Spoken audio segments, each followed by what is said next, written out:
पालघर जिल्ह्यातील बोईसरच्या तारापूर औद्योगिक वसाहतीत सोमवारी सकाळी विराज प्रोफाईल कंपनीत एका पाठोपाठ 3 भीषण स्फोट झाल्याने परिसरात एकच खळबळ उडाली।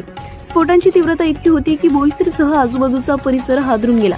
कंपनीच्या इमारतीवरील लोखंडी पत्रे उडून पडली तर सुरक्षा संरक्षकांच्या केबिनच्या काचा फुटल्याची माहिती आली आहे।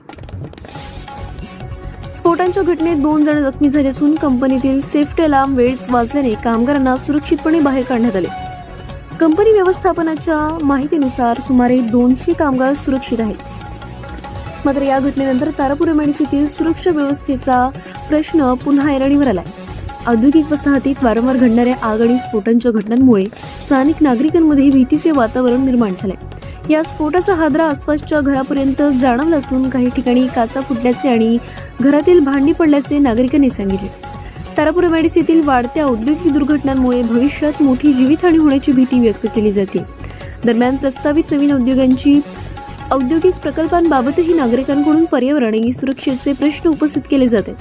या पार्श्वभूमीवर विराज प्रोफाईल कंपनीतील स्फोट नेमका कशामुळे झाला, सुरक्षा नियमांचे पालन करण्यात आले होते का आणि दुर्घटनेला जबाबदार कोण, याचा तपास औद्योगिक सुरक्षा विभाग आणि पोलिसांकडून सुरू आहे। घटनास्थळी अग्निशमन दल आणि पोलीस दल दाखल झाले असून या दुर्घटनेनंतर प्रशासनाकडून पुढील कारवाईकडे नागरिकांचं लक्ष लागले। तारापूर एमआयडीसीमध्ये वारंवार घडणाऱ्या घटना म्हणजे भोपाळची धोक्याची घंटा। त्यामुळे तारापूरच्या परिसरात राहणाऱ्या नागरिकांनो सावधान, सतर्क रहा, जागरूक रहा।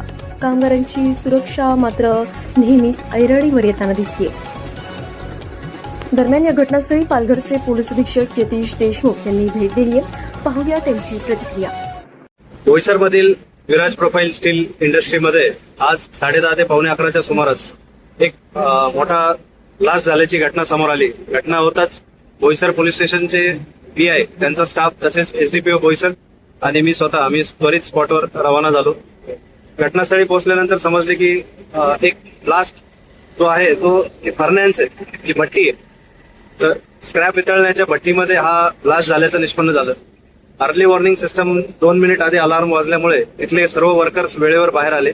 एक क्रेन ऑपरेटर त्याला वेळेवर बाहेर येता आलं नाही, त्याला काही बर्न इंजुरीज आहे आणि त्याला स्टारलाइट हॉस्पिटल येथे त्याला उपचाराकामी आपण त्वरित दाखल करण्यात आलेले आहे। अजूनही त्यामध्ये चौकशी सुरू आहे आणि डिस्चे ऑफिसर येऊन पण त्यांची एन्क्वायरी करतील। सध्या तरी सर्व वर्कर्स पैकी एक वर्कर जखमी आणि कोणालाही जीवितहानी कुठली झालेली नाही आणि पुढील तपास सुरू आहे।